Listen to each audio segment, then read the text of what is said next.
Koen, welcome to AI and I. It's so good to reconnect with you.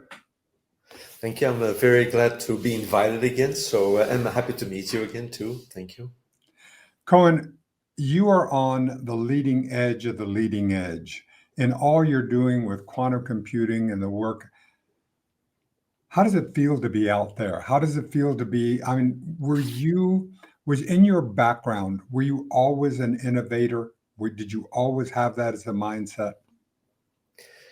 Um, it's always arrogant to say yes, yeah, but well, it's very these are difficult questions for me. But I always try to do something at the edge of science, which is normal. But 90% of the scientists do also the main core thing. Everybody's doing it, so I will do it too. And I never felt comfortable with that. So that's why I always look at what boundaries are there that we would like to break or move to in a different direction. Yeah. And that's what you're doing now. So tell me some of the things and explain it to me in a way that I'll be able to understand some of the work you're doing, because you are doing deep research into the field of quantum computing, correct? Yes, indeed. So explain it for our audience, for those of us who are getting into to where the difference between quantum computing and where we are today with the type of serial and linear that we have now. It's relatively simple in the sense that we use transistors to build any computer chip, whether it's for your phone or a supercomputer. Yes. Yeah, and we're at 2 nanometer. Yeah, that's 1 meter divided by a billion. So that is, and we've discovered, and it's not me, I'll be very clear, but scientists from, let's say, Intel, IBM, they discovered once you go below 1 nanometer, or IMEC in Belgium, and we go below 1 nanometer, they start behaving completely differently. They start having these quantum mechanical properties. Oh, so this is very much like below the Planck length, that everything just begins to break down, and we have that. So it's the same thing in mathematics. Well, we're used to computers that compute things in a deterministic way. You execute one algorithm of the same data, it exactly will produce the same result. In quantum, you don't have that. It's becoming probabilistic kind of computation. So sometimes you go left, sometimes you go right. You need to repeat the same quantum circuit or algorithm multiple times so you get some kind of most frequently measured results, more than 50%. Yeah, and that's the correct answer of your quantum problem. So where are we in the field of getting from the quantum computing theory to the practical to when we're going to begin delivering and bringing it out? What is your sense of where we are? Well, I've been saying this already quite some years ago, even I think before we had our first conversation. Yes. I still think we're 10 to 15 to 20 years away before any quantum accelerator, never a quantum computer because that is even too ambitious, but a quantum accelerator which look at one specific problem will be available. Yeah. So maybe it will not be in 2, 3, 4 years. It may be in 10 years, maybe in 15 years. And of course, all of the large companies, they make different predictions, but that's mostly to caress their own ego, maybe. I don't know. Yeah. And I do believe that, but the only company I think I would like to make an exception is IBM. And I mentioned that also previously. So they're very logical and rational in the way that they're talking about quantum. They're still very ambitious, but it's not like sorry to mention only American companies like Google. They make big claims on a tiny little problem, and they claim it's 1 million times faster. Yeah, sure, but what are you going to be doing with this tiny little thing that nobody really needs for practical applications? So, and then also well, we all know that China is very active in these things. We had Alibaba. Yeah, they moved out of the quantum world. They moved it back to university. They say, look, it takes too long. It's too expensive for us. Yeah, we're going to wait until something mature pops up. And so that I think these are real indications of where we are, still far away from any operational quantum accelerator. Koen, when you, as someone who is on the leading edge, taking your idea and getting it to funding and working at that, how does that work, especially when you're dealing with on the leading edge of the leading edge, when you're doing the kind of work you're doing like with DNA and all, and to be able to then take it to funding and to bring people together? talk about that process, because so many of the innovators who have had that same challenge. Well, it's maybe one of the most difficult decisions you can make for your own career. Yeah. So because if nobody believes what you're saying, nobody will even give you a dime, or a dollar or a euro, Yes. nothing. Yeah. And so that is the problem I basically felt. And so you briefly mentioned also DNA. So now that's so I started a company. That was my third company. Yeah, QB, and I was always looking for money for close to 3 years, and everybody said like, "You're nuts." So okay, maybe I am. Yeah, I'm always saying very honest. I said maybe I'm crazy. Yeah, and if I am, I will apologize and say in advance, don't believe me. Yeah, but so far I still believe that there is a huge potential.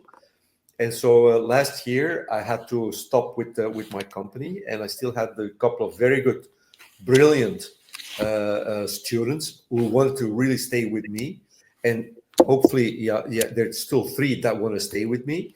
Yeah, and so I started looking again at the genetics, so the DNA that you mentioned. Yeah, Yes. because that was my second company, and that was bought by the largest US-based Illumina, the DNA manufacturer. And I found that the entire pharmaceutical industry is now focusing on DNA data storage. And I said, like, how can that be? And because I stopped looking at genetics. Yeah, once Bluebee was bought, I said, okay, yeah, that's nothing to do with quantum. And then, but there's one thing that is absolutely missing, completely missing in the quantum world, is data storage. And this is one of the biggest problems that we have on our planet. Multiple, but let's focus on the ones that I can think about. Sure. Yeah. So 4 years ago, 4.5 years ago, the pharmaceutical industry plus IBM, Microsoft, Dell, the other American company, yeah, they started the DNA Data Storage Alliance. And so that means that this industry says like, my goodness, we really need to solve the data storage problem, because all of the data centers in the world are not there, but they're completely saturated. Yeah. So how are we going to solve this? How will DNA help to solve the data storage problem? Well, luckily, DNA data storage was developed by the pharmaceutical industry already decades ago, 20 years ago, or maybe longer. So we know it works. Yeah. And so they only store DNA information, but basically DNA, and let's say it's a molecule, right? It's a liquid molecule. Yes. We can store any kind of information on this planet in DNA. Yeah. So just imagine if you're sitting at a table, yeah, maybe 4 or 5 cubic meters, yeah, or let's assume 4 or 5 cubic meters a table in your living room. That amount in liquid molecules, DNA, is enough to store all of the information that we have on this planet, everything. Oh. You see, so the solution is already there. Now, what I try to do is to connect it with quantum computing and things like that, and that's basically the result of the work. So I went away from Delft University of Technology, very good university. Really, I didn't fight with anybody, yeah, but they were too much focusing on the hardware, the quantum hardware. And I said, look, I think we also need to do something at the application side. And my very last student, who is now working for a Japanese company in India, yeah, we have to shift this move also more towards Asia. Let's be very clear about that. But he worked on a quantum version of DNA alignment. Too complicated to explain, but you have all of these short reads of DNA, and we have to put them into the 3 billion short long read of long DNA sequence or pattern that we have, let's say, of the human genome. And that is taking a lot of time. That's what Bluebee, my second company, worked on. That's what Illumina bought. Yeah, and so now, so I discovered that this DNA alignment, the quantum version, we can use it also for DNA data storage. So I'm combining things that are proven to work. DNA alignment, we implemented that for Illumina actually. Yeah, but the quantum version, we tested it also up to 50 perfect qubits. Yeah, on a classical machine. So I'm combining now two working and proven working and tested algorithms. That is my new solution, and we'll see.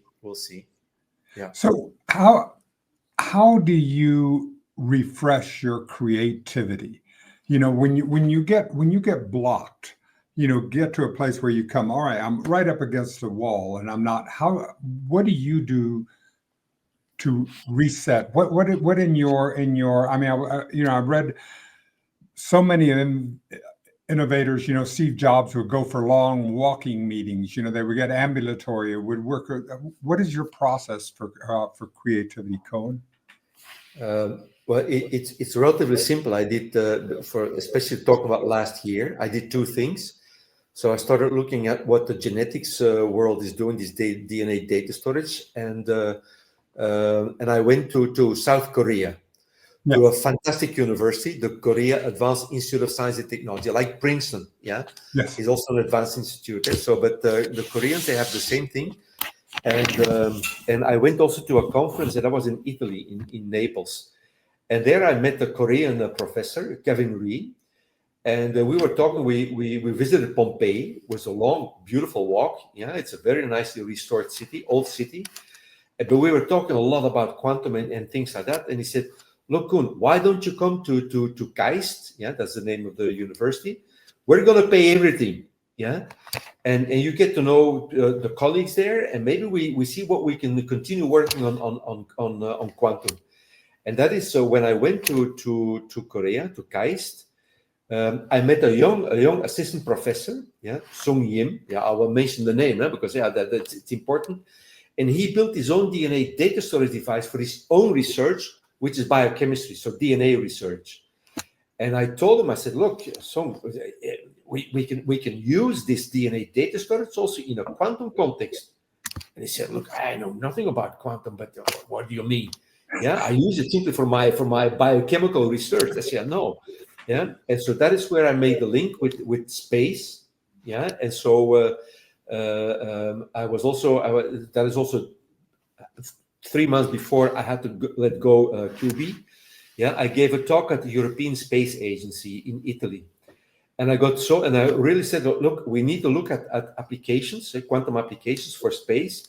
Yeah, and I got very good comments from them. And so now I'm going to combine, DNA data storage. Again, we're going to Mars. NASA wants to do that. ESA wants to do that. The Chinese want to do that. India wants to do that. So we all want to, and hopefully it's a collaboration. Yes. Yeah, but we will go to Mars. So my question is, how are we going to store data that the people, the Marsonauts or the astronauts that will go there, how will we store them? Because we cannot build a data center the size that we currently do that. Yeah. And even if you have data center on Earth, there's such a delay between the two that you would end up having a lag. Exactly. So that is why I think DNA data storage, if we can, it still needs to be improved, right? And that is on the. So you see now, I wrote down QSentinel. That's a Swiss company that has hired me now, and is facilitating me in building a new team. Yeah, so I'm very thankful for these people, and they have a visionary CEO, Ben Knijf, and he really thinks in the same line. He's not a pure scientist, but he really sees what does we need on this planet, and he likes the paper that I wrote with Sung Yim about combining DNA data storage and going to Mars and quantum computing. So that is what we still need to improve to make it faster. And in a meaningful way, manageable also by scientists, because we're talking about, when I say these 5 cubic meters for the entire planet information, you cannot use that. You cannot look in these things, but there's a way in which you can combine some electronic manipulation of the DNA molecules. So again, there's a lot of work that needs to be done. But there's a way you need to do that. Microsoft actually is doing a lot of those things with University of Washington and maybe others. So they already have a very good first implementation, but nothing is on the market yet. And that is good or bad. But I think it is more good. We still need to discover a lot of things, and maybe a collaboration at some point will be possible with other companies too. Yeah, but that is what we need to see. So make it operational, and maybe so we had a very good lunch, multiple dinners and lunches with Sung Yim and with Kevin Ree in Korea in Daejeon. And so at one of those lunches, Sung Yim said, "Yeah," I told him, I said, "Look, why shouldn't we try to make a quantum computer based on DNA qubits, quantum bits?" I said, "Yeah, wow, that would be incredible because you have fully entangled qubits, yeah, that you separate. Yes. Part stays on our planet, part goes to Mars. You started on Mars, and 20 minutes later, it's on the planet Earth." Well, So it's we were instantaneous, isn't it? And in entanglement, things go faster than the speed of light. It's an instantaneous movement, isn't it? well. There's many things in physics that we don't fully understand. Yeah. So full Not one entanglement, of them. we know, yeah, how to induce it. Yeah. But traveling information from Mars to our planet still Yeah, will take 20 minutes for every bit that you're sending over. Yeah. I But that see. we don't understand yet enough of the physics to make that also immediate. Yeah. Yes. But you don't have to do anything anymore. Otherwise, you would have to store it in a disk, put it in a rocket. 8 months later, it arrives on our planet. So that's not realistic. Yeah. No. So that is the core line. What a time to be alive, Koen. I mean, they're going to look back, historians are going to look back on this time, I believe, as an inflection point of humanity when we made some deep changes. I see AI almost as if it is evolution's way of creating the next generation of species of however we're going as we're going on the evolutionary chain. We're getting set to leave the planet to begin to colonize the galaxy. I mean, it's just an extraordinary time, and I love the way that this idea, when we would have to do research and then get it all peer reviewed before we ever get it out there to get people, you're getting a chance to connect with people long before that, right? I mean, isn't this a time of an incredible collaboration? Yeah, I feel privileged, that thanks to Delft, I got that opportunity, and now thanks to QSentinel, I have the context in which I can build on all of the aspects of the platform, the new futuristic platform that we want to be building. Yeah, because again, if when and I talk maybe too much about Mars and things like that, but this is a concrete thing. In 10, 15 years, we will be sending people to that planet, Of and they course. may live there for 10, 15, maybe the rest of their lives. So that brings one other thing. How are we going to provide for medical support on that planet? Yeah, if you get very Exactly. sick. I mean, this is one of the things that when we went to the moon, the benefits that we learned from solving the problems that it took to get there paid so much for that many times over. So I think that just the idea of the problems that we would have to think about in order to get someone living in a habitable place on Mars would end up having so many ancillary and unexpected benefits that would come from that. Yeah, absolutely. And I think that this is something that, so I'm not a space engineer. Yeah, I'm a computer engineer. So I Sure. only look at the things that I kind of understand. Yeah, but these are so fundamentally important problems. Yeah, you don't even want to know if you simple Ecosia or Google it. Yeah, because I use some open source kind of research tool, or search tool. You will find a lot of companies that are looking at medical treatment or analysis to go to space in a rocket, or is it on the moon, or is it on Mars? Yeah, so there's a lot of people looking at it already at it. So this I think is very good, and plus the data storage, I think these are two. Yeah, and so I need to talk to biochemists, yeah, mathematicians, computer engineers, electrical engineers, programmers. It's amazing, and that is a wonderful endeavor to do, and so that is, and if you're crazy enough and courageous enough to make the first step, yeah, that gives me now I feel since QSentinel, so Ben he contacted me and said, his first sentence was something about money. I said, yeah, Ben, sure, but what do you mean about money? Because I've been looking for money for years. Yeah. Oh, you didn't understand me? I'm giving you money. I said, well, wait. Look, with 5,000 euros per month, I cannot do anything with that. Eh? I don't need 5 million per year, but yeah, a little bit. Eh? So no, don't worry about that. So you see, so yeah, so now I'm in a comfortable situation to continue and to educate with younger colleagues. Yeah, because I'm getting a bit too old. Yeah, I'm a bit younger than you, but not that much younger. Well, Yeah. still, yeah, but this is the whole thing. I mean, when you look at the arc of creativity, you know, when we talk about physicists seem to have, and quantum physicists and have an idea that up until about 35 is their sweet spot, and after that it tends to decline. And I'm wondering if that is an artificial idea or whether it's just something that we tell ourselves, or do you find a difference in your creative energy or a difference in the way you're approaching things at the age you are? I'm 77 right now. I'm looking at things in a different way than I did before. How are you seeing this in the creative journey that you're on?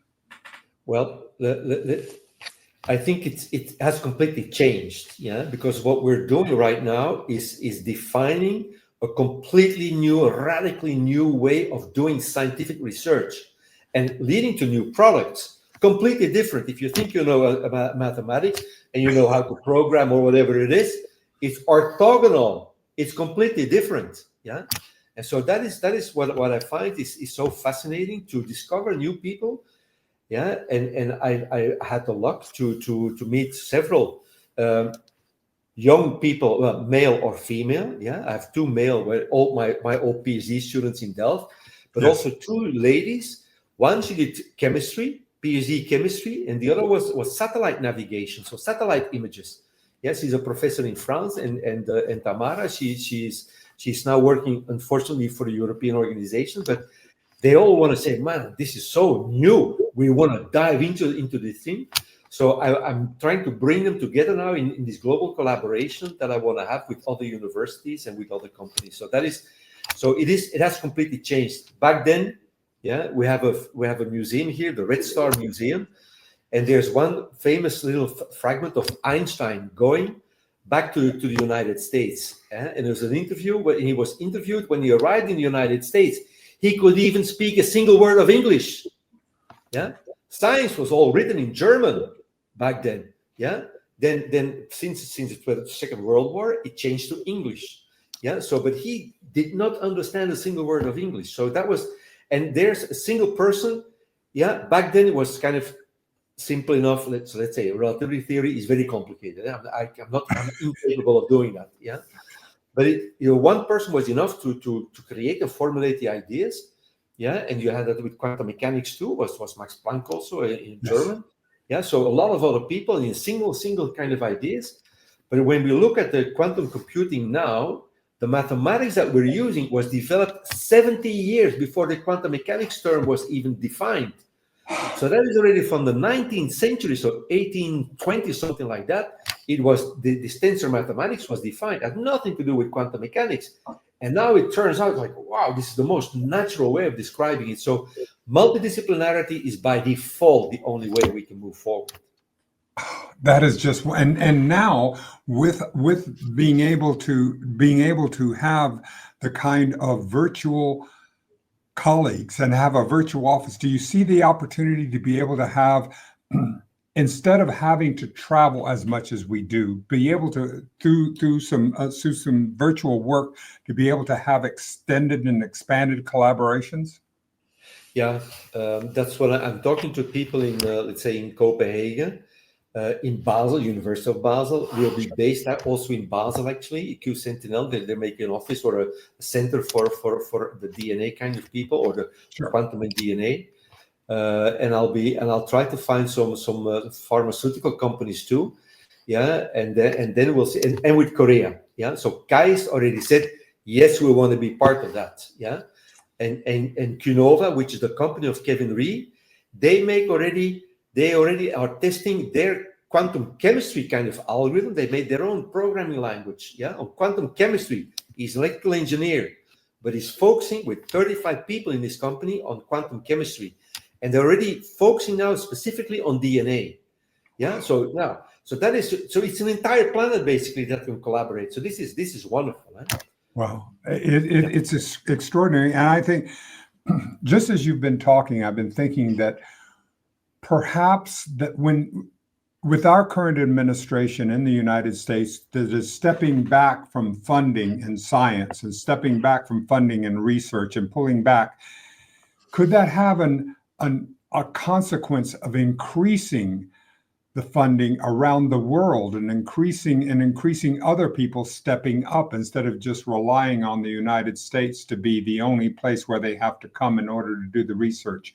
It seems to be a much more global consciousness that is arising in science.